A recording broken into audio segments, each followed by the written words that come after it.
Олон улсын хүүхдийн эрхийг хамгаалах өдөр нийслэл хотод хөл хөдөлгөөн нэмэгдэж иргэдийн ихээхэн төвлөрөл үүсдэг. Тэгвэл заавал төв талбай хүүхдийн парк орохгүйгээр автозамын бөглөрөлд орж бороо шоронд норж даарахгүйгээр хотхныхоо талбайд хүүхдийн баярыг аюулгүй тав тухтай тэмдэглэх боломжийг Хаан улс дүүргийн Хиймэр баяжих сууц өмчлөгчдийн холбоо бүрдүүлжээ. Тэд энэхүү баярын үйл ажиллагааг хотхон дотроо 15 дахь жилдээ тасралтгүй зохион байгуулж байгааг бөгөөд энэ нь хүүхдүүдэд ч тэр томчуудад ч тэр цаг зав явдал судал хэмнэсэн аюулгүй хамгийн таатай үйл явдал болдог байна. Жил бүрийн 6 дугаар сарын 1-нд эцэг эхчүүдийн хувьд хүүхдэд дагуулад гадуур явах нь автозамын төвчрөл, хүн ихтэй талбай зэргээс шалтгаалж баггүй хүндрэлтэй тулгардаг. Харин Хаан улс дүүргийн Хиймэр баяжих сууц өмчлөгчдийн холбооны оршин суугчдын хувьд энэ асуудлыг хэдийн шийджээ. Тэд хотгоныхон хүүхдүүдийг нэгдор цуглуулж, насанд нь тохирсон хөтөлбөр хэрэгжүүлдэг байна. Хүүхдүүд заавал хэн нэгэнтэй хол явах шаардлагагүйгээр гэрээсээ гараад л найзуудтайгаа хамт тоглож, дуртай заримгүй адиж баярын уур амьсгалыг мэдэрч байгаадаа баяртай байна. Ирэмийн дүүргийн хүүхдүүдээ баярлаа. Амар гоё дөө. Тэд их байна. Юу нь гоё юм? Баяр болгоо.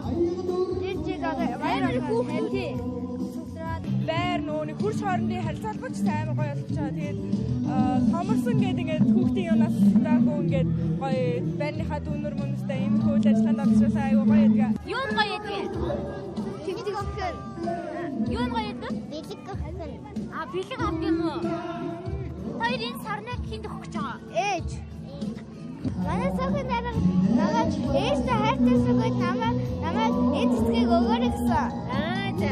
Чи ер нь байрныхаа гол ингэж баярлах дуртай юу? Дуртай. Чам юу нь гоё гэдэг вэ? Байрныхаа гадаа найзуудтай тоглох нь дуртай. Тэгээд тэмцээнд оролцох амар дуртай. Чи ямар тэмцээнд оролцох юм одоо? Гүйлтийн тэмцээ. Хүүхдийн баяраар тэмдэглэн. Зармаг идэл тараахан гоё. За. Чи ер нь 6 сарын 1-нд гадагшаа явж баярлах уу эсвэл байрныхаа гол ингэ баярлах уу? Байрны гол.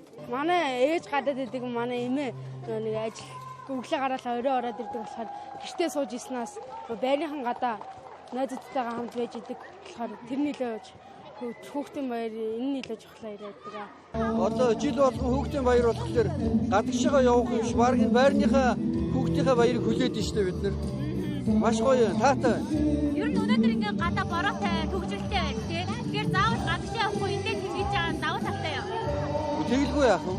Одоо ингээ төгжрөөнд явна машина хаан тавихгүйгээ тий. Тэгээд энэ хүүхдүүд чинь гадагшаа одоо явж чадах байгаа шүү дээ. Энтэй хүүхдүүдээ одоо урлага, биеийн тамир янз бүрийн уралдаан тэмцээн явуулдаг юм бас. Тэгээ баярлуулж байгаа бас бид нар бас баяртай байдаг ш. Хүүхдүүдээс гадна та нар бас баяраа үлээдэг юм шүү тий. Тий.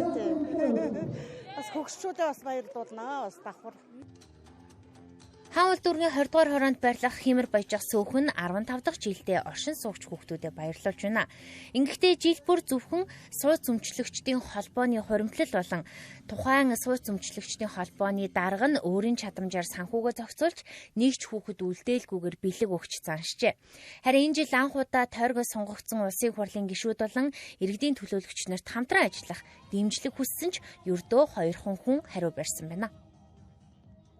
За манайх бол Хаан улс дүүргийн 20 дугаар хороо 102 дугаар байр нийт 700 оршин суугч одоо амьдардаг 150-56 орчим хүүхдүүдтэй. Тэгээд манай хувьд бол нөгөө төв зам руугаа ойр гарах те одоо замын төгжрэл ер нь тэгээд очиод хүмүүс хүүхдүүд очрлох гэх зөндөө асуудлууд байдаг.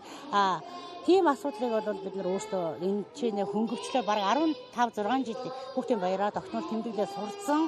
Ерөөсөө энэ баяраа л хүлээж яадаг. Байрныхаа бол бороотаач байсан, юутаач байсан, ерөөсөө шууртаач байсан. Бид тэмдэглээ сурсан байгаа. Хаан улс дүүргийн 2 байрны 1 сөөх буюу одоо Хиймэр баяжих сөөхөөс одоо санал ирсэн.